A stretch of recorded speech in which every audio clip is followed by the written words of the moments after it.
मयंक ज्योतिष world YouTube channel में मैं डॉक्टर आर के पाठक मयंक एक बार पुनः आप सभी का हार्दिक स्वागत एवं अभिनंदन करता हूं। आज बहुत महत्वपूर्ण विषय पर आपके सामने वीडियो लेकर प्रस्तुत हूं। इसमें भगवान श्री कृष्ण के अवतार का उद्देश्य क्या है, इसके बारे में जानकारी दी जाएगी। आप हर साल जन्माष्टमी मनाते हैं और साल भर भगवान श्री कृष्ण की लीलाओं का गायन होता है, उनकी स्तुति की जाती है, उनकी पूजा की जाती है। तो भगवान श्री कृष्ण को जगत गुरु क्यों कहा गया, पूर्ण ब्रह्म परमेश्वर क्यों कहा जाता है और भगवान श्री कृष्ण के अवतार का उद्देश्य क्या है, इसके बारे में बहुत अच्छी और शोधपरक महत्वपूर्ण जानकारी आपको इस वीडियो में मिलेगी। वीडियो को स्किप न करें, वीडियो थोड़ी लंबी जरूर होगी लेकिन पूरी जानकारी आपको इसमें प्राप्त होगी। सच्चिदानंद रूपाय विश्वोत्पत्त्यादि हेतवे तापत्रय विनाशाय श्रीकृष्णाय वयं नमः। वसुदैव सुतं देवं कंसचाणूरमर्दनं देवकी परमानंदं कृष्णं वंदे जगद्गुरुं। भारतवर्ष में ऐसा कौन होगा जिसने भगवान श्री कृष्ण का नाम न सुना हो। लीलाधारी पुरुषोत्तम जगत गुरु पूर्ण ब्रह्म परमेश्वर श्री कृष्ण की चर्चा प्रायः हर सनातनी परिवार में होती है। मीराबाई, सूरदास, रसखान जैसे बहुत से कवियों ने अपने काव्य में उनके गुणों का गायन किया है। तो महर्षि वेदव्यास ने 18 पुराण महाभारत आदि की रचना में भगवान श्री कृष्ण के जीवन चरित्र का बहुत ही प्रभावशाली और विशद वर्णन किया है। श्रीमद् भागवत महापुराण, जिसका श्रवण प्रत्येक हिंदू करना चाहता है, उसमें भगवान श्री कृष्ण के जीवन चरित्र तथा लीलाओं का विशद वर्णन है।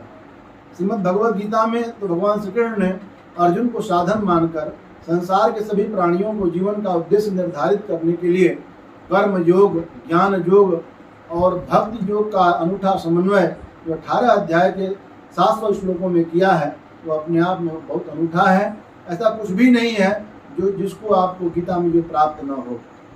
श्रीमद् भगवद गीता विश्व का सबसे अधिक पढ़ा जाने वाला ग्रंथ है।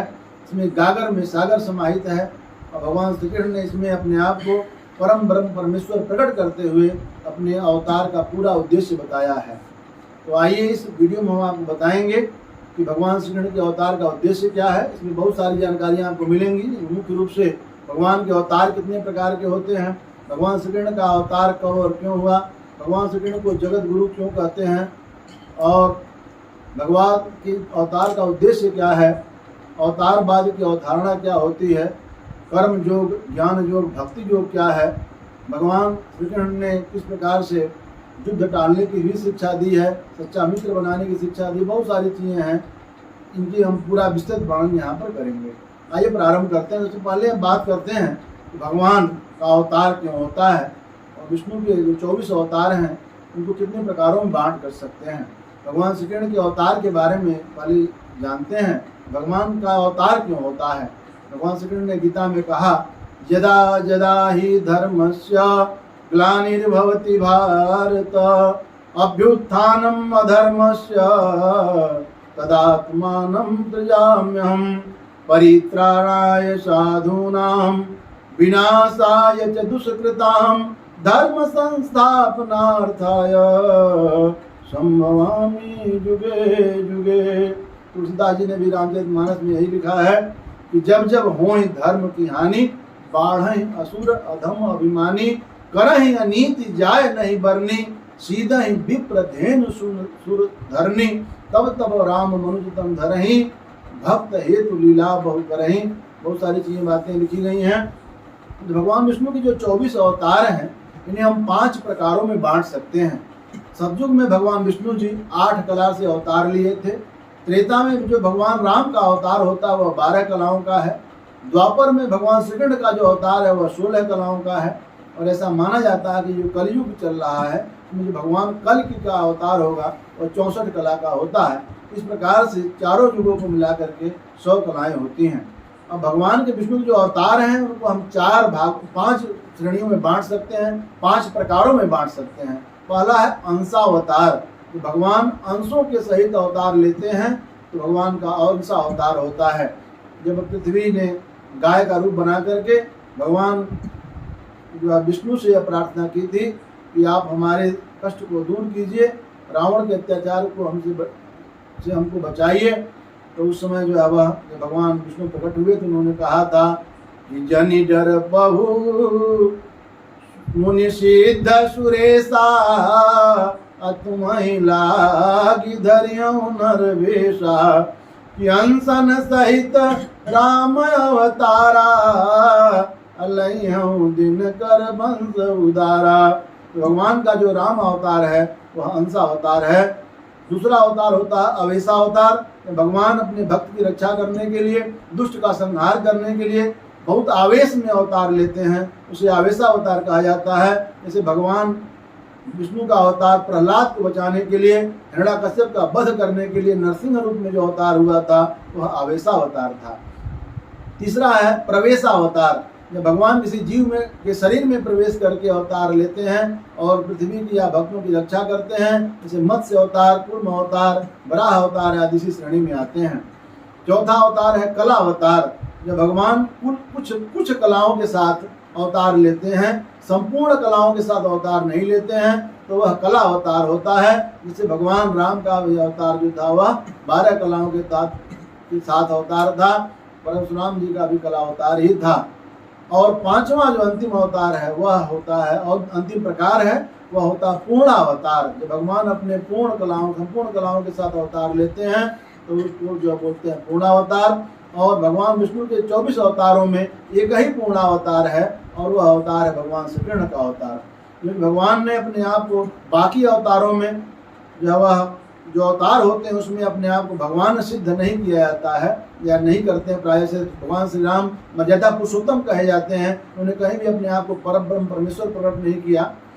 लेकिन जो विष्णु का अवतार जो कृष्ण अवतार है, कृष्ण जी अपने आप को जो वह हमेशा कई बार जो है अपने आप को परब्रह्म परमेश्वर प्रकट किए हैं और उन्होंने अपने आप को भगवान सिद्ध किया है। तो आइए जानते हैं कि 16 कलाएं जो होती हैं, भगवान श्री कृष्ण का जो अवतार है वो 16 कलाओं का अवतार है। तो ये 16 कलाएं कौन कौन सी होती हैं देखते हैं। क्योंकि आत्मा की 16 कलाएं होती हैं, इसमें 5 कर्मेंद्रियां हैं जो आप जानते हैं। 5 कर्मेंद्रियां, इसमें हाथ पैर, आपका मुंह होता है, उदा उपस्थ होता है। 5 ज्ञानेंद्रियां हैं, उसमें जिनसे आपको ज्ञान प्राप्त होता है। इसमें आँख है, नाक है, कान है, जीभ है, त्वचा है। और 4 अंतःकरण हैं, मन बुद्धि चित्त और अहंकार। ये 4 अंतःकरण है, मन बुद्धि चित्त और अहंकार। 15वां प्राण, 16वां जीवात्मा। इस आत्मा की 16 कलाएं होती हैं। इन 16 कलाओं को जो अपने बस में रख लेता है या 16 कलाओं से जो अवतार लेता है वह पूर्ण परम परमेश्वर होता है और भगवान श्री कृष्ण है। इसलिए भगवान श्री कृष्ण को पूर्ण ब्रह्म परमेश्वर कहा गया है और जगत गुरु कहा गया है। कृष्णम वंदे जगत गुरुम, भगवान श्री कृष्ण को जगत गुरु कहा गया है। यही नहीं है, कहा गया भगवान श्री कृष्ण के बारे में कि आकाशात पतितम तोयम सागरम प्रतिगच्छति सर्वदेव नमस्कारम केशवम प्रतिगच्छति। जिस प्रकार से आकाश से पृथ्वी पर कहीं भी जल की बूंदें गिरती हैं वह पहले ताल तलैयों में जाती हैं, फिर नदियां ताल तलैया नदियों में मिलती हैं, नदियां सागर में, सागर फिर महासागर में मिलता है। अर्थात पृथ्वी पर जल कहीं भी बरसता हो, जल जाकर के वह अंत में महासागर में मिलता है। उसी प्रकार से सर्वदेव नमस्कारम केशवम प्रतिगच्छति। इस प्रकार से किसी भी देवता को हम नमस्कार करें, किसी भी देवता की पूजा करें, वो नमस्कार भगवान श्री कृष्ण के पास चला जाता है। इसलिए भगवान श्री कृष्ण को पर ब्रह्म परमेश्वर कहा गया है। भगवान श्री कृष्ण का अवतार द्वापर युग के अंत में हुआ था। 4 युग होते हैं। सतयुग की आयु 17,28,000 वर्ष है, त्रेता की 12,96,000 वर्ष है, द्वापर की 8,64,000 वर्ष है और कलयुग की आयु 4,32,000 वर्ष है। और जो द्वापर के अंत में भगवान श्री कृष्ण का अवतार होता है। भगवान श्री कृष्ण 125 वर्ष तक धराधाम पर रहे। भगवान श्री कृष्ण के परलोक गमन के बाद अर्थात अपने लोक गमन के बाद ही कलयुग का प्रारंभ माना जाता है। सन 2022 के आधार पर अगर गणना करें तो इस समय कलयुग के 5,123 वर्ष बीत चुके हैं। इस प्रकार से भगवान श्री कृष्ण का जो जन्मोत्सव सन 2022 में मनाया जाएगा वह भगवान श्री कृष्ण का 5,239वां जन्मोत्सव है। भगवान श्री कृष्ण के अवतार का कारण क्या, अवतार क्यों हुआ है, देखते हैं। कि आप सभी जानते हैं कि जब कंस का बहुत अत्याचार बढ़ गया था, कंस के अत्याचार से ऋषि मुनि अपने धर्म कर्म को नहीं कर पाते थे, वे लोग अपने यज्ञ अनुष्ठान को नहीं कर पा रहे थे, बहुत अत्याचार करता था। उस समय धरती माँ व्याकुल हुई। धरती माँ गौ के रूप में अपने रूप को बना करके देवताओं तक गई और उसने प्रार्थना किया कि हमें कंस के अत्याचारों से मुक्ति दिलाइए। किसी के पास कंस के अत्याचार में मुक्ति दिलाने का सामर्थ्य नहीं था। चलो ब्रह्मा जी के पास गए। ब्रह्मा जी ने कहा कि हम सभी को वहीं चलना चाहिए, जो सृष्टि का जो है वह पालन करने में सक्षम है। भगवान विष्णु के पास जाना चाहिए। भगवान विष्णु से ही प्रार्थना की गई। और उस समय तुलसीदास जी ने इसे रामचरितमानस में लिखा है कि जब रावण के अत्याचार से पृथ्वी त्राहि त्राहि कर उठी थी, पृथ्वी गौ का रूप बना करके गई थी। तुलसीदास ने लिखा कि अतिशय देखी धर्म कह ग्लानि, अपरम सभीत धराय कुलानि। धेनु रूप धरि हृदय विचारी, अगई ताजा सुरनु निझारी। निज संताप सुनाये सिरोई, काहू ते कछु काज न होई। सभी ने अपना सारा दुखड़ा सुनाया, किसी से कार्य नहीं हुआ। लोग बोले विष्णु भगवान के पास चलना चाहिए। उसने कहा विष्णु भगवान कहाँ मिलेंगे? कोई बोला गोलोक में मिलेंगे, कोई बोला क्षीर सागर में मिलेंगे, कोई बोला विष्णु भगवान के अपने मंदिर में मिलेंगे। उस सभा में भगवान शिव थे, बहुत अच्छी बात कहे। भगवान शिव ने पार्वती जी से कहते हैं, इते ही समाज गिरिजा में रहूं, अवसर पाई बचन एक कहूं। कि हरि व्यापक सर्वत्र समाना, अप्रेम ते प्रगट हूँ मैं जाना। भगवान शिव ने कहा कहीं जाने की जरूरत नहीं है, भगवान शिव हर जगह विद्यमान है। भगवान वह होता है जो सर्वत्र विद्यमान हो, जो सर्वशक्तिमान हो, सर्वज्ञ हो। इसलिए प्रभु को कहा गया है कि वह ओमनी प्रेजेंट है, यानी हर जगह वह विद्यमान है। और ओमनीसिएंट है, सर्वज्ञ है, सब कुछ जानता है। ओमनी पोटेंस है, सर्वशक्तिमान है। भगवान के जो तीन जो वह गुण होते हैं, और परमपिता परमेश्वर तीन रूपों में प्रकट होते हैं। सृष्टिकर्ता ब्रह्मा के रूप में, सृष्टि के पालन के लिए विष्णु के रूप में, सृष्टि के संहार के लिए शिव के रूप में। आप लोग देखते होंगे एक अंग्रेजी का शब्द आता है, तो परमेश्वर के लिए गॉड आता है, GOD। G for generator, generate करता है, जो सृष्टि की रचना करता है। O फॉर ऑपरेटर, अर्थात जो सृष्टि का पालन करता है। D फॉर डिस्चार्जर, अर्थात जो सृष्टि का डिस्चार्ज करता है, उस सृष्टि का प्रलय करता है, सृष्टि का समाप्त करता है। भगवान के तीन गुण होते हैं। तो भगवान के जो है वह शिव जी ने कहा कि भगवान सर्वत्र विद्यमान है। जब जैसे आग जो है वो हर जगह प्रकट होती है, मंथन से आग प्रकट हो जाती है, उसी प्रकार से भगवान कहीं भी हम पुकारेंगे भगवान आएंगे। देवताओं ने कौन सबके पुकारा, भगवान आए। भगवान आने के बाद भगवान से कहा गया, देवकी जो है भगवान से पृथ्वी ने कहा, प्रभु मैं कंस के अत्याचारों से बहुत व्याकुल हूँ, पृथ्वी पर बहुत सारा भार है, मुझे भार स्वरूप नहीं लगता, कंस के अत्याचार से मैं दबी जा रही हूँ। भगवान विष्णु ने कहा कि तुम चिंता मत करो, मैं वसुदेव देवकी के घर अवतार लूंगा और तुम्हारे भार को हरूंगा और कंस के अत्याचार से मुक्ति दिलाऊंगा। भगवान ने जो है देवकी वसुदेव के घर जन्म लेने का उन्होंने वादा किया। भगवान अंतर्ध्यान हुए। कालांतर में वसुदेव देवकी का विवाह होता है और बड़े धूमधाम से विवाह किया गया। कंस की मात्र एक बहन देवकी थी, उसको जो है विदा करने के लिए, कंस बहुत प्रेम करता था अपने बहन देवकी से। वह विदा जब करने के लिए जाने लगा तो रथ को स्वयं हाँक रहा था, रथ को स्वयं हाँकते हुए वसुदेव देवकी को विदा करने के लिए ले जा रहा था। और जब कुछ दूर गया उसी समय आकाशवाणी हुई, अय कंस, तुम जिस बहन देवकी को बड़े प्रेम लाड़ प्यार के साथ विदा करने ले जा रहे हो, उसी का 8वां पुत्र तुम्हारा काल होगा। अब कहते हैं सबके देह परम प्रिय स्वामी, सबको अपनी देह सबसे अधिक प्रिय होती है, अपनी जान सबसे अधिक प्रिय होती है। कंस को बहन बहुत प्रिय थी, लेकिन अपनी जान सबसे ज्यादा प्रिय है। कंस ने जब देखा कि आकाशवाणी ये कह रही कि इस देवकी का 8वां पुत्र मेरा काल होगा, कंस ने तुरंत तलवार निकाला, बोला देवकी का गला काट देता हूँ, न रहेगा बांस न बजेगी बांसुरी। उसी समय वसुदेव जी ने हाथ पकड़ लिया। उन्होंने कहा कि भैया ऐसा आप यूँ करते हैं, आप एक जो है धर्मात्मा व्यक्ति हैं, आप जो है जानते हैं कि स्त्री का वध बहुत पाप होता है, अबला का बद पाप होता है, ऐसा क्यों कर रहे हैं? उन्होंने कहा, कंस ने कहा, इसका 8वां पुत्र मेरा काल होगा तो मैं इस पेड़ को ही काट देना चाहता हूँ जिससे फल लगने वाला है। वसुदेव ने कहा कि आप जानते हैं मैं सत्यवादी हूँ, मैं आपको वचन देता हूँ कि जितने भी मेरी संतान होगी सब मैं आपको लाकर सौंप दूंगा। देवकी तो काल नहीं है, काल तो देवकी का पुत्र होगा, मैं पुत्र को सौंप दूंगा, आप जो चाहिए उसके साथ वो करिए। कंस बात मान गया, वापस आया, उसने वसुदेव देवकी को कारागार में डाल दिया और बोला कि जितने भी पुत्र पैदा होंगे तुरंत मेरे पास देते जाना है। उसके बाद क्या हुआ, जब पहली संतान पैदा होती है तो उसमें वसुदेव जी अपने वादे के अनुसार देवकी के हाथ से संतान लेते हैं या अगर कंस को देते हैं। अब देखते हैं, कहा जाता है कि कोई भी बच्चा होता है बड़ा सुंदर होता है, किसी भी जीव का बच्चा बड़ा सुंदर लगता है। भगवान जब वसुदेव जी अपने जब पहले पुत्र को कंस के पास ले जाते हैं, कंस जब उस बच्चे को देखता है उसका मन द्रवित हो उठता है। वो कहता है कि ये तो पहला बच्चा है, इसने मेरा कुछ नहीं बिगाड़ा, इसमें मेरा कोई काल भी नहीं है। उसने कहा था ले जाओ इसको, मैं नहीं मारूंगा। वसुदेव को वापस कर देता है, वसुदेव ले आते हैं, देवकी को देते हैं। देवकी बड़ी खुश होती है, मेरे भैया ने जो है मेरे इस पुत्र को जीवन दान दे दिया। देवता लोग सोचते हैं कि कंस के अत्याचार लगातार बढ़ रहे थे और यहाँ तो कंस दया दिखा रहा है, उस बच्चे के ऊपर देखकर उसके ऊपर दया आ रही है। अगर दया ऐसे दया आती रहेगी, उसका मन परिवर्तन कहीं हो गया तो अत्याचार उसके बढ़ेंगे नहीं। जब तक पाप का घड़ा फूटता नहीं है तब तक जो है उसका उस व्यक्ति का विनाश नहीं होता। भगवान कहते हैं कि जब कोई व्यक्ति का पाप जो है चरम सीमा पहुंचता तो उसका मैं विनाश करता हूँ। वास्तव में भगवान विनाश नहीं करते, उस व्यक्ति के पाप ही उसका विनाश कर देते हैं।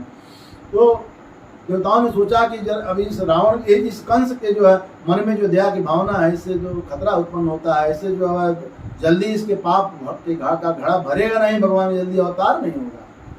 नारद जी को भेजा, नारद जी आए।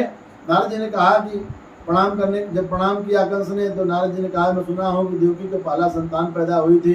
कंस ने कहा हाँ हुई थी। बोले क्या किए? बोले मैंने तो उसको छोड़ दिया क्योंकि पहली संतान तो मेरी शत्रु है नहीं, मेरी काल है नहीं, मेरा काल तो 8वां है। नारद जी ने कहा कंस तुम बड़े भोले हो, ये देवताओं की चाल हो सकती है, हो सकता है 8वां पहले आ गया हो, पहला 8वीं बार चला जाए, 8वीं बार हो जाए। बोले कैसे? तो नारद जी ने एक गोला बनाया और गोले में 8 बिंदु बना दिए। उन्होंने कहा देखो अगर मैं इस बिंदु पर हाथ रखता हूँ, पहले बिंदु पर हाथ रखता हूँ तो बगल वाली बिंदु 8वीं होती है, और यदि दूसरे बिंदु पर हाथ रखता हूँ तो पहले वाली बिंदु 8वीं हो जाती है। क्या पता 8वां संतान पहले आ गया और पहली संतान लास्ट में आए। देवताओं की चाल भी तो हो सकती है। कंस को यह बात दिमाग में उसके बैठ गई। उसने कहा गुरुदेव मैं करूं क्या, मैं सारे संतानों को मारता जाऊं? अब नारद जी ने सोचा कि पाप कराने वाला भी पाप का भागी होता है, यदि मैं कह दूं हाँ सबको मारते जाओ फिर भी मैं भी पाप में भागी हो जाऊंगा। नारद ने कहा भाई मैं तो कुछ तुमको नहीं कहने वाला हूँ कि मार दो या छोड़ दो, ये तुम्हारे बुद्धि विवेक में निर्भर करता है। मैंने तो तुम्हें चेतावनी देनी थी, जो समझाना तो मैंने समझा दिया। यह कहकर के नारद जी अंतर ध्यान हो गए, नारद जी चले गए। कंस की बात समझ में आ गई थी, वो तुरंत गया और देवकी से उसका पुत्र लिया और पटक करके शिला पर मार दिया। इस प्रकार से 6 संतानों का कंस एक करके वध कर देता है। 7वीं संतान जब देवकी के गर्भ में आती है, भगवान के आदेश से योग माया उसको उस गर्भ को संकर्षित कर लेती है, ले करके वसुदेव के दूसरी पत्नी रोहिणी के गर्भ में स्थापित करती है और वह बलराम होते हैं। और चूंकि गर्भ संकर्षित करके वहां पर ले जाया गया था इसलिए उनका एक नाम संकर्षण भी है। तो इस प्रकार 7वां जो है गर्भ जो होता है वो संकर्षित हो जाता है। 8वें गर्भ में भगवान श्री कृष्ण स्वयं जो है वह आते हैं और भगवान श्री कृष्ण का जो जन्म का समय होता है उस समय जो है वह भगवान श्री कृष्ण चतुर्भुज अवतार लेते हैं। वह शंख चक्र गदा पद्म के साथ चतुर्भुज अवतार लेते हैं और देवकी जो है वह उसमें ज्ञान उत्पन्न होता है, वह देखती हैं। बाद में देवकी कहती है कि आप अपनी लीला को समाप्त कीजिए, मुझे बाल लीला दिखाइए। भगवान फिर बाल रूप में हो जाते हैं और उस विष्णु चतुर्भुज रूप में ही वो कहते हैं कि इस मेरे जो है इस बालक को जो मैं जो बालक के रूप में जन्म ले रहा हूँ, मुझे ले आकर के नंद यशोदा के पास गोकुल में छोड़ना है और नंद यशोदा के पास जो कन्या जो वह उत्पन्न हुई है उनको लेकर के यहाँ पर आना है। वसुदेव ने कहा प्रभु हमारे तो हाथों में बेड़ी है, जकड़े हुए हैं, पैरों में बेड़ियां हैं, हाथ में हथकड़ी है, मैं कैसे जा सकता हूँ? भगवान ने कहा उसकी व्यवस्था हो जाएगी। जैसे ही भगवान छोटे बालक के रूप में होते हैं उसी समय वसुदेव के हाथ की हथकड़ी और पाँव की बेड़ी जो है वह खुल जाती है, सारे दरवान जो है वह सो जाते हैं और वह सूप में बच्चे को लेकर के बसदेव जी जाते हैं। नदी पार करने के लिए पहुंचते हैं। जमुना जी सोचती हैं कि प्रभु आए हैं और जमुना जी का जल बढ़ने लगता है कि प्रभु के पाँव को मैं स्पर्श कर लूं। और इधर बलराम जी जो पूर्णिमा को उनका जन्म हो चुका था, 8 दिन बड़े हैं भगवान श्री कृष्ण से, वह सोचते हैं कि भगवान आ रहे हैं तो उनसे मिलने के लिए, क्योंकि जब पैदा हुए तो 8 दिन तक बलराम जी ने आंखें ही नहीं खोली। माताओं को बड़ा चिंता हुई कि तो बच्चा आंख ही नहीं खोल रहा, लगता है कोई नजर लगी है या कोई समस्या हो सकती है। बलराम जी ने कहा मैं आंख को क्यों खोलूं, मैं भगवान आएंगे तो उन्हीं को पहली बार देखूंगा, फिर मैं आंख खोलूंगा। अब जब देखते हैं कि भगवान स्वयं आ रहे हैं तो बलराम जी आते हैं और शेष के अवतार हैं, जैसा अवतार हैं तो शेष नाग के फन के रूप में हुआ। जब बारिश तेज हो रही होती है तो भगवान श्री कृष्ण के ऊपर छाया करते हैं। जमुना जी जब भगवान के पाँव को जब छू लेती हैं फिर नीचे हो जाती हैं और वसुदेव जी ले आकर के नंद यशोदा के यहाँ पहुँचते हैं। यशोदा जी बेसुध होकर लेटी हुई हैं, वहाँ जोग माया अवतार ली हुई है। जोग माया के पास योग माया को हाथ में लेते हैं, भगवान श्री कृष्ण को सुलाते हैं और योग माया को लेकर आ जाते हैं। उसके बाद सारी हथकड़ी बेड़ी फिर लग जाती है और आवाज़ आती है कि बच्चे का जन्म हुआ है। जब कंस आकर देखता है तो कन्या है। कंस बड़ा खुश होता है, ठठा के हंसता है, बोलता है मेरे डर से लगता है कि जब पुरुष की जगह कन्या जन्म ले ली। और फिर उसको मन में आता क्या पता यही जो है 8वीं संतान ही मेरा वध करे, उसको शिला पर पटकना चाहता है। उसी समय कन्या हाथ से छूटकर आकाश मंडल में जाती है, बोलती है कंस तू मुझे क्या मारेगा, तुझे मारने वाला तो कहीं अन्यत्र जन्म ले चुका है, या कहीं कहते हैं कि गोकुल में जन्म ले चुका है। और वह देवी विंध्याचल भगवती के नाम से या विंध्यवासिनी के नाम से वह जानी जाती हैं। कंस को जब पता चलता है कि मेरा काल कहीं और जन्म ले चुका है तो कंस जो है वह नवजात सारे शिशुओं को मारने के लिए वह आदेश देता है। पूतना जाती है, दूध पिलाती है, पूतना का जो है वह प्राण पखेरु उड़ जाते हैं। उसके बाद अकासुर, बकासुर और जो है वह तमाम प्रकार के सट्टासुर, तमाम प्रकार के असुर जाते हैं। भगवान एक एक करके सबको मार देते हैं। अंत में आप सभी लोग, अब इसमें बहुत डिटेल में मैं नहीं जा रहा हूँ, आप सभी लोग कथा जानते हैं। आपने श्री कृष्णा देखा होगा, महाभारत देखा होगा, बहुत अच्छी तरह से आपको ध्यान में है, आपने पढ़ा भी होगा। भगवान सबको मार, जितने असुरों को मार देते हैं, बाद में जो है वह कंस अक्रूर को भेजता है कृष्ण को बलराम को लाने के लिए। जाते हैं और लेकर के आते हैं। उस समय चाणूर का वध होता है और उसके बाद जो है वह कुबलिया पीड़ हाथी जो खड़ा किया गया था भगवान श्री कृष्ण को मारने के लिए, मदिरा पान करा करके कुबलिया पीड़ का वध होता है।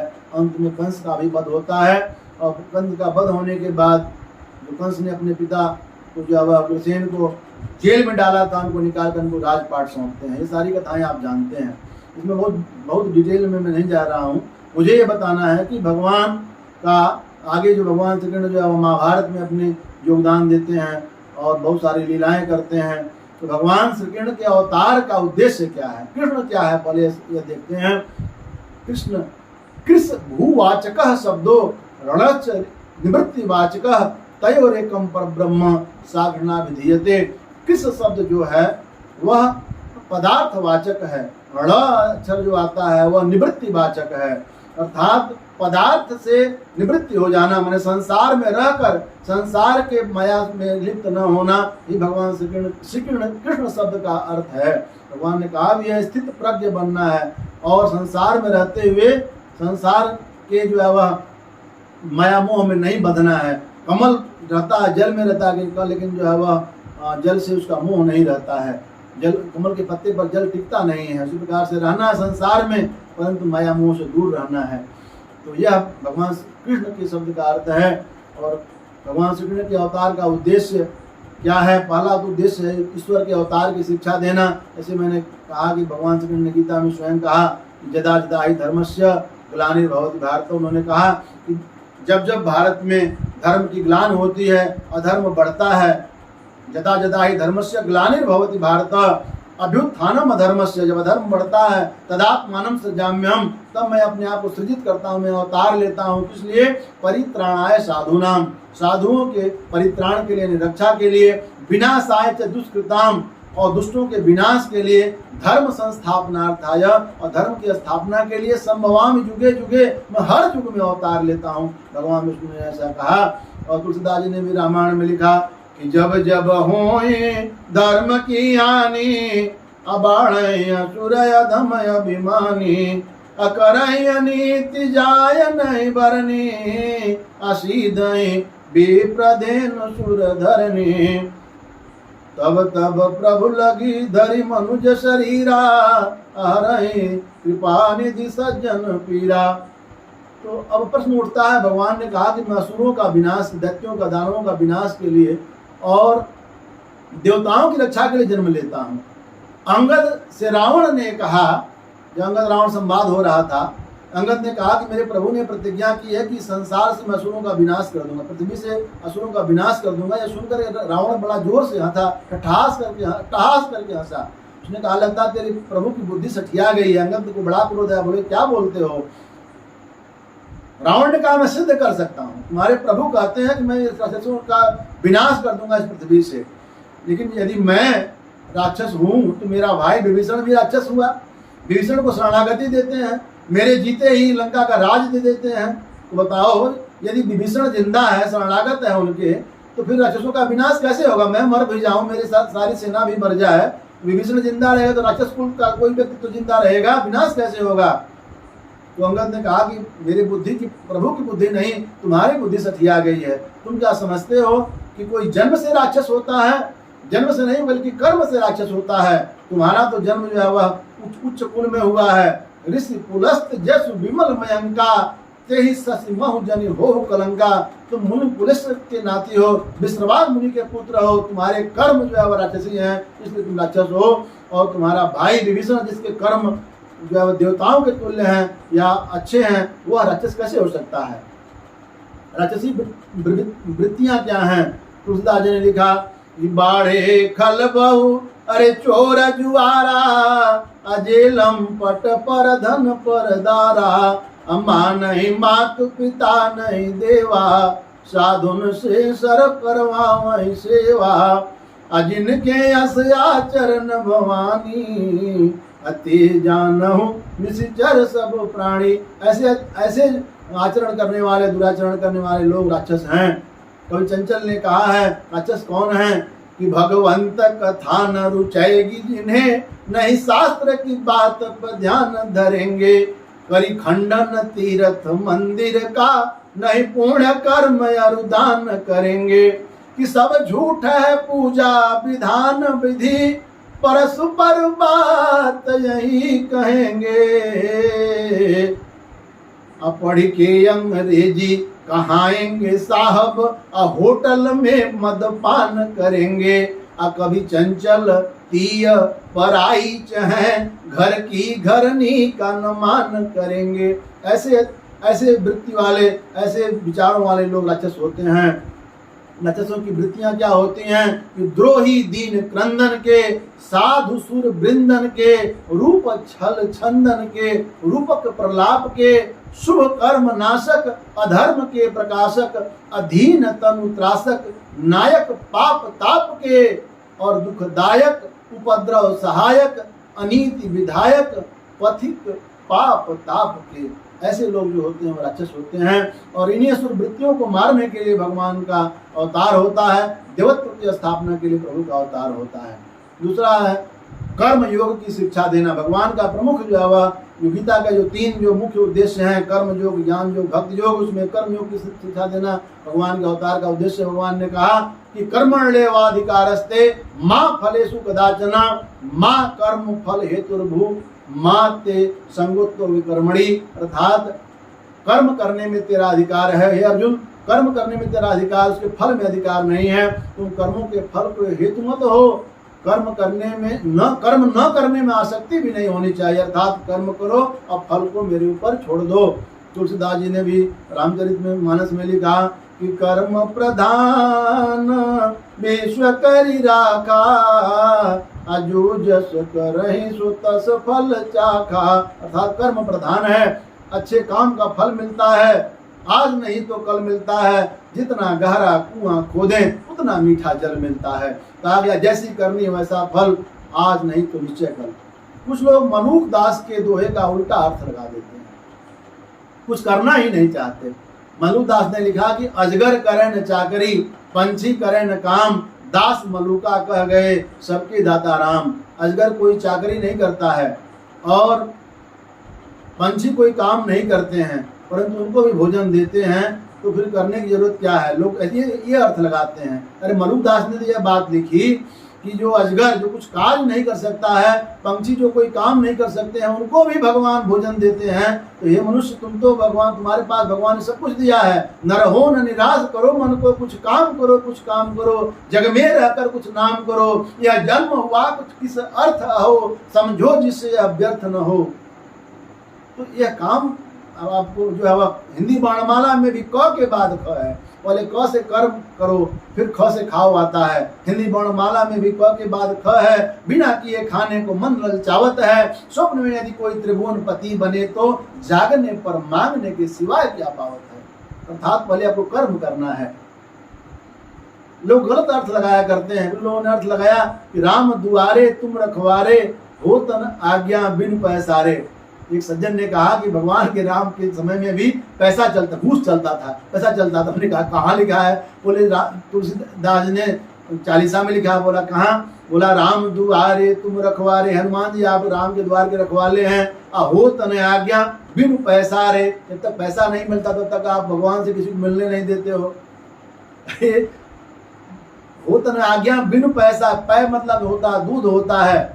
जब तक व्यक्ति का जो चरित्र निर्मल जो निश्चल नहीं होगा, दूध की तरह जो सफेद पवित्र नहीं होगा, पै का अर्थ जो जल भी होता है, जल की तरह जब तक पवित्र नहीं होगा, निर्मल मन जन सो मोहि पावा, मोह कपट छल छिद्र न भावा। भगवान ने स्वयं कहा है। तो निर्मल मन होना चाहिए, इसका अर्थ यहाँ पर है। लेकिन लोग सोचते हैं जिसका अर्थ है रामचंद्र जी के द्वार के असली अर्थ है हे हनुमान जी आप राम जी के द्वार के रखवाले हैं, आपकी आज्ञा के बिना किसी को प्रवेश नहीं मिलता, अर्थात आपकी प्रसन्नता के बिना राम कृपा दुर्लभ है। कहा भी गया है कि राम राम कहल कर घट्टी ना आई, नाई डेढ़ा दूना तो सवाई कहाँ जाई। मैंने राम राम अगर जपते रहेंगे तो जब तलक है जिंदगी, फुर्सत में होगी काम से, कुछ समय ऐसा निकालो प्रेम कर लो राम से। राम का जो है वह उच्चारण या प्रभु कृष्ण के नाम का उच्चारण करते रहना चाहिए। अगला जो है शिक्षा है ज्ञान योग की शिक्षा देना। भगवान श्री कृष्ण ने गीता में कहा, अर्जुन से कहा कि आत्मा अजर अमर है, इसका विनाश नहीं होता है। वासांस जीर्णानि जथा विहाय, नवानि गृह्णाति नरो पराणि, तथा शरीराणि विहाय जीर्णा, अन्यानि संजाति नवानि देहि। भगवत गीता के दूसरे अध्याय का 22वां श्लोक, इसमें कहा गया कि जिस प्रकार से मनुष्य पुराने वस्त्रों को, फटे वस्त्रों को त्याग करके नए वस्त्र धारण करता है, उसी प्रकार से शरीर हमारी जो है वह पुराने शरीर को छोड़, आत्मा जो है पुराने शरीर को छोड़ करके नई शरीर धारण करती है। आत्मा अजर अमर है, कोई इसे मिटा नहीं सकता। नैनम छिन्दन्ति शस्त्राणि, नैनम दहति पावकः, न चैनम क्लेदयन्तापो, न शोषयति मारुतः। इस आत्मा को जो है न तो शस्त्र से काटा जा सकता है, न आग से जलाया जा सकता है, न जल से गीला किया जा सकता है, न मारुत सोख सकती है। अर्थात आत्मा अजर और अमर है। ये भगवान श्री कृष्ण ने गीता के दूसरे अध्याय के 23वें श्लोक में कहा है। और उन्होंने कहा कि मृत्यु जो है वह अटल है, मृत्यु से डरना कैसा, मृत्यु इनेविटेबल आवर है। हानि लाभ जीवन मरण जस अब जस 6 चीज ब्रह्मा के हाथ में होता है। आप कब जन्म लेंगे, आपकी मृत्यु कब होगी, ये इनेविटेबल है, आपके हाथ में नहीं है। इसलिए इस पर कोई चिंता करने की जरूरत नहीं है। उन्होंने कहा जातस्य ही ध्रुवो मृत्युम, ध्रुवम जन्म मृतस्य च, तस्माद् अपरिहार्य अर्थे न तुम सुष्टुम रहसि। अर्थात जो व्यक्ति जन्म लिया है उसकी मृत्यु निश्चित है, जिसका मृत्यु हो रहा है, यदि मोक्ष नहीं हुआ उसका पुनर्जन्म भी निश्चित है। इसलिए चूंकि जन्म और मृत्यु अपरिहार्य है, इनेविटेबल है, होना ही है, इसलिए इसके बारे में चिंता नहीं करनी चाहिए। भगवान श्री कृष्ण ने यह बात गीता के दूसरे अध्याय 27वें श्लोक में कही है। भक्ति योग, इसके बाद आता है भक्ति योग की शिक्षा देना। भगवान श्री कृष्ण ने कहा कि सब कुछ छोड़ करके तुम मेरे शरण में आ जाओ, हे अर्जुन मैं तुम्हें सारे पापों से मुक्त कर दूंगा। सर्वान धर्मान परित्यज्य मामेकं शरणं व्रज, अहम त्वां सर्व पापेभ्यो मोक्षयिष्यामि मा शुचः। और ये भगवान श्री कृष्ण ने गीता के 18वें अध्याय में 66वें श्लोक में कहा है कि हे अर्जुन, तू संपूर्ण धर्मों का त्याग करके मेरी शरण में आ जाए, तू परम परमेश्वर मेरे शरण में आ जाओ, मैं तुझे संपूर्ण पापों से मुक्त कर दूंगा, तुम्हें शोक करने की जरूरत नहीं है। भगवान श्री कृष्ण ने और क्या शिक्षा दी है? युद्ध को टालने की भगवान ने शिक्षा दी है। भगवान ने नहीं चाहते थे कि महाभारत का युद्ध हो, जानते थे युद्ध होना है, परंतु वह युद्ध को अंतिम समय तक टालने की शिक्षा देते हैं कि युद्ध ऐसा है जिसकी विभीषिका जो होती है वह सबको प्रभावित करती है और किसी को कुछ मिलता नहीं है, लेकिन जब अवश्यंभावी हो जाता है, जब अधर्म के नाश के लिए, धर्म की स्थापना के लिए, पाप के विनाश के लिए, पूर्ण की स्थापना के लिए, असत्य पर सत्य की स्थापना के लिए युद्ध निश्चित जब होता है, युद्ध जब होना ही होता है, इनविटेबल हो जाता है, युद्ध होना आवश्यक हो जाता है तब होता है। लेकिन भगवान कहते हैं युद्ध को जहाँ तक हो सके टालना चाहिए। भगवान इसलिए पांडवों को युद्ध को टालने की शिक्षा देते हैं और पांडवों की तरफ से शांति दूत बन करके जाते हैं, पांडवों के लिए 5 गांव मांगते हैं। लेकिन जब दुर्योधन अपने घमंड के में चूर दुर्योधन ये कहता है सुचाग्रम नो नैव दास्यामि बिना युद्धेन केशव, हे केशव तुम 5 गांव क्या मांग रहे हो, मैं तो सुई के नोक के बराबर भूमि भी पांडवों को बिना युद्ध की नहीं दूंगा। जब वो अपना निर्णय सुनाता है तो भगवान कहते हैं कि तुम्हारे जो है सभा में सब लोगों की मति भ्रमित हो चुकी है और तुम समझते हो कि तुम्हारा यह राज्य चलता रहेगा, तुम्हारा सर्वनाश निश्चित है। और भगवान कहते हैं अब युद्ध अवश्यंभावी है, अधर्म के विनाश के लिए, धर्म की स्थापना के लिए, पाप के विनाश के लिए, पूर्ण की स्थापना के लिए, अशांति को दूर करके शांति की स्थापना के लिए युद्ध लड़ना ही पड़ेगा। भगवान श्री कृष्ण ने यह भी गीता में संदेश दिया है कि अन्याय सहकर बैठ रहना सबसे बड़ा दुष्कर्म है। अन्याय सहकर बैठ रहना सबसे बड़ा दुष्कर्म है और न्यायार्थ अपने बंधु को भी दंड देना धर्म है। न्याय के पथ पर यदि आप चल रहे हैं, अपना भाई ही क्यों ना हो, उसको भी आपको दंड देना पड़ता है।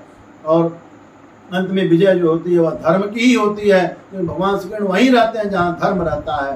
कहा गया जत्र जोगेश्वर कृष्णो जत्र पार्थो धनुर्धर तत्र श्री विजयोर भूतिर ध्रुवा नितिर्मतिर मम। भगवान जहाँ वहीं रहते हैं जहाँ पर धर्म होता है, जहाँ जतो धर्म ततो जय, जहाँ धर्म होती है वहाँ पर विजय निश्चित होती है।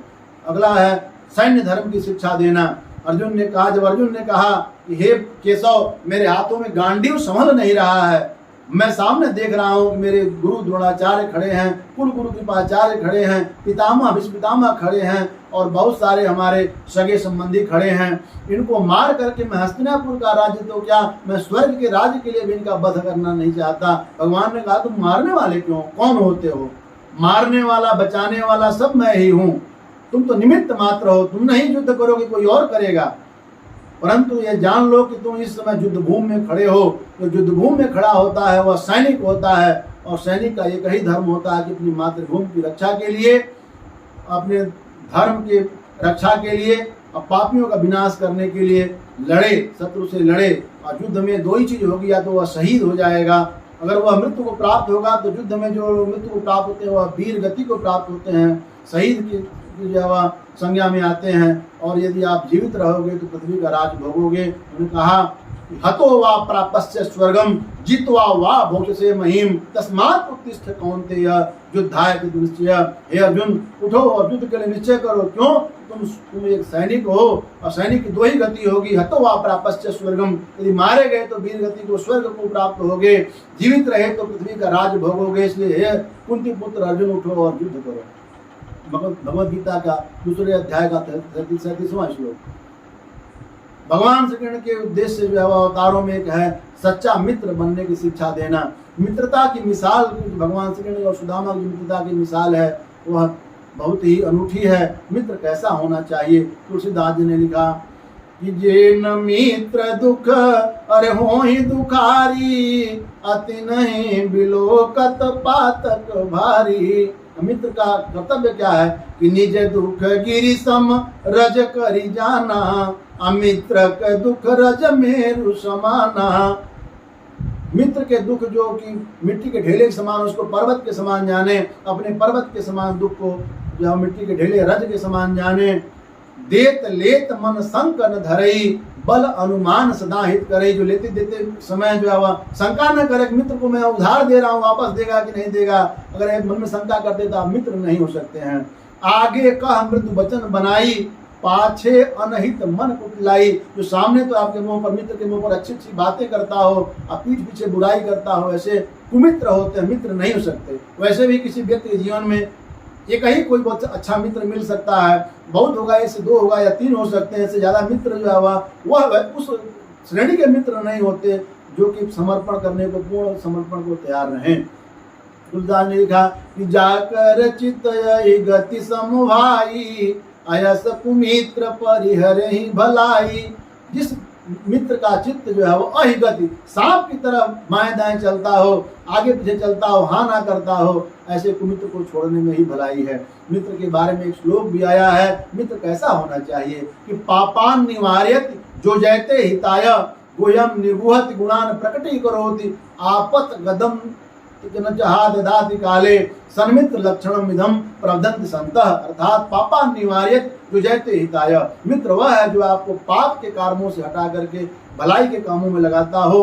गोयम निगुहत गुणान प्रकटी करोति, आपके अवगुणों को छिपाता हो, सार्वजनिक रूप से प्रकट न करता हो। कोई आपकी कमी है तो आपको व्यक्तिगत रूप से बताए, यानी सार्वजनिक रूप से आपका परिहास करे, वो मित्र नहीं हो सकता। गुह्यम निगुहत आपके अवगुणों को छिपाता है, गुणान प्रकटी करोति आपके सद्गुणों को बताता है। आपत कदम न जहाद ददाति काले, आपत्ति यानी विपत्ति में भी जो साथ नहीं छोड़ता है। सन्मित्र लक्षणम इदम प्रवदन्ति संतः, अच्छे मित्रों का यही लक्षण होता है जो संत कहते हैं। सुदामा जी की पत्नी ने, सुशीला ने उनको बहुत दबाव देकर द्वारिका भेजा। वो जाना नहीं चाह रहे थे, मांगने के लिए जाना नहीं चाह रहे थे। सुदामा जी द्वारिका पहुंचते हैं और द्वारपाल से फटे पुराने वस्त्रों में जाते हैं, बोलते हैं। द्वारपाल बोलता किससे मिलना है? बोलते हैं भगवान श्री कृष्ण से मिलना है। द्वारपाल जाकर के भगवान श्री कृष्ण से कहता है, क्या कहता है? कवि नरोत्तम दास जो है वो सुदामा जी दशा लिखते हैं। किसी सप गान झगातन में प्रभु जान को आही बसै के ग्रामा, अधोती फटी सिलटी दुपटी अरु पाय उपान की नहीं सामा। कि द्वार खड़ो द्विज दुर्बल एक, अरे रहो चकिसो वसुधाया विरामा। अपूछत दीन दयाल को धाम, बतावत आपनो नाम सुदामा। पूछत दीन दयाल को धाम, बतावत आपनो नाम सुदामा। जब सुदामा की ऐसी वर्णन, जो सुदामा का नाम जैसे भगवान सुनते हैं, वह क्या होता है, उनकी प्रतिक्रिया क्या होती है कि बोलो द्वारपाल, अरे सुदामा नाम पाढ़े सुने, छाड़े राज काज ऐसे, जी की गति जाने को। द्वारिका के नाथ हाथ जोरी, धाय गहे पाए, भेंटे भरी अंक, लपटाए दुख साने को।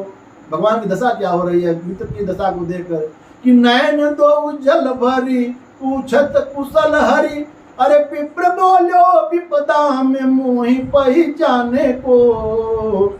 जैसी तुम करी ऐसी करे को, दया को सिंधु ऐसी प्रीति दीन बंधु दीनन सो माने को। यह देख करके भगवान को, जब भगवान देखते हैं सुदामा जी की उनकी आंखों से झरझर आंसू गिरने लगते हैं। भगवान जल लेकर थाली में सुदामा के पांव धो रहे हैं, पांव में कांटे लगे हुए हैं। भगवान कहते हैं कि ऐसे बेहाल बेवाइन सो, पगु कंटक जाल लगे पुण्य जोए। अरे हाय महा दुख पायो सखा तुम, आये तय न कि तय दिन खोए। अरे देखी सुदामा की दीन दशा, करुणा करके करुणा निधि रोए। अब पानी परात को हाथ छुयो नहीं, नैनन के जल सो पगु धोए। कि पानी परात को हाथ छुयो नहीं, नैनन के जल सो पगु धोए। भगवान की आंखों से झरझर आंसू गिरते हैं, उन आंसुओं से सुदामा जी के पैर धोते हैं। भगवान ने बहुत आवभगत किया, आवभगत करने के बाद भगवान ने कहा कि क्या लाए हो, भाभी ने क्या दिया है? सुदामा मारे शर्म के पोटली कांख में दबाए हुए भगवान खींच लेते हैं और भगवान उसमें से एक मुट्ठी खाते हैं। सुदामा जी को एक लोक का मालिक बना देते हैं। दूसरी मुट्ठी चावल खाते हैं, 2 लोक का मालिक बना देते हैं। तीसरी मुट्ठी जब खाने जाते हैं, कमला हाथ पकड़ लेती है, प्रभु आपका ध्यान कहाँ है? 2 मुट्ठी चावल खाकर आपने इनको 2 लोगों का मालिक बना दिया। तीसरी मुट्ठी चावल खाकर अगर तीसरा लोग भी दे देंगे तो खुद रहने का कहाँ पर व्यवस्था रखे हैं। अर्थात भगवान ने सुदामा को सब कुछ दे दिया, लेकिन सुदामा को पता नहीं चला। सुदामा सोचे कि मेरा आओ भगवत तो बहुत हुआ, खिलाए पिलाए बहुत, सत्कार बहुत किए, लेकिन दिए कुछ नहीं। मैं क्या जाकर कहूँ सुशीला से कि मुझे क्या दिए हैं? भगवान सब कुछ दे चुके थे, सुदामा को मालूम नहीं है। अपने नगरी में जब आते हैं, सुदामा जब अपने नगर में आते हैं, अपनी मड़ैया छप्पर खोजने लगते हैं। वहाँ पर कहीं छप्पर दिखाई नहीं देती, क्योंकि वहाँ पर तो अट्टालिकाएं बनी हुई हैं। सुशीला जो है इनको पहचान करके अंदर ले आती हैं और हाथ पकड़ कर अंदर ले आती हैं और कहती हैं कि आप नहीं जान रहे हो कि भगवान ने आपको क्या दिया है। ये देखो सारा कुछ जो वह संपत्ति है वह भगवान की ही दी हुई है। और नरोत्तम दास लिखते हैं कि परिवर्तन क्या हुआ कि कै वह टूटी सी छानी हती, कहाँ कंचन के अब धाम सुहावत, आ कह पग में पनही न जुड़े, कह ले गजराज उठाड़े महावत। मैंने कहाँ टूटी सी छान थी, कहाँ कंचन सोने के धाम बन गए हैं, कहाँ पाँव में पनही जूता नहीं आता था, कहाँ महावत जो है गजराज को मैंने हाथी को लेकर के चढ़ाने के लिए खड़े हैं। कि भूमि कठोर पे रात कटे, कहाँ कोमल सी सेज पनीद न आवत, आ कह जुर तो नहीं को दो सवा, प्रभु के परताप ते दाखन भावत। क्या परिवर्तन हो गया? भगवान क्या क्या दे सकते हैं, क्षण में क्या कर सकते हैं। कि जहाँ भूमि कठोर पर सोते थे, रात कटती थी, कहाँ कोमल गद्दे हैं उस पर नींद नहीं आ रही है, कहाँ कोदो सवा का चावल खाने को नहीं मिलता है। भगवान ऐसी कृपा हुई कि दाख माने जब किशमिश भी अब खाने में अच्छे नहीं लग रहे हैं। भगवान की ऐसी कृपा हो गई। भगवान ने ऐसा मित्रता का उदाहरण पेश किया है, ऐसा कहीं और नहीं मिलता है। भगवान राम ने भी विभीषण और सुग्रीव के साथ ऐसी मित्रता निभाई थी, जो है विस्तार न होने के लिए के नाते मैं उसको नहीं ले रहा हूँ। इस प्रकार अंत में हम देखते हैं भगवान श्री कृष्ण जो परम परमेश्वर हैं, जगत गुरु हैं, उनका अवतार इस धरा धाम पर होता है पापियों के विनाश के लिए, संतों के उद्धार के लिए होता है। वैसे तो प्रभु के बहुत अवतार हैं और अवतारों के इस कृष्णा अवतार का भी बहुत से उद्देश्य हैं, लेकिन किसी एक वीडियो में भगवान के अवतार के उद्देश्य को समाहित कर पाना सूरज को दीपक दिखाने जैसा होगा। इसलिए अधिक विस्तार पहले ही हो चुका है, अधिक विस्तार न देते हुए वीडियो को ही विराम देते हैं। आशा ही नहीं पूर्ण विश्वास है भगवान श्री कृष्ण की लीला की कथा आपको बहुत अच्छी लगी होगी। वीडियो को लाइक करें, कमेंट करें और अधिक से अधिक मित्रों में शेयर करें। और ऐसे ही महत्वपूर्ण वीडियो को देखते रहने के लिए आप हमारे मयंक ज्योतिष वर्ल्ड चैनल को सब्सक्राइब करके बेल आइकन भी प्रेस कर लें, ताकि आने वाले सभी वीडियो की नोटिफिकेशन सबसे पहले आपको प्राप्त हो सके। भगवान श्री कृष्ण से प्रार्थना है कि वे आप सबके मनोरथ को पूर्ण करें। इस वीडियो में बस इतना ही। इसके साथ ही मैं डॉक्टर मयंक आपसे विदा लेता हूं। अगले किसी महत्वपूर्ण वीडियो के साथ आपसे मुलाकात होगी। तब तक आप बहुत अपना ख्याल रखिए। जय श्री कृष्ण।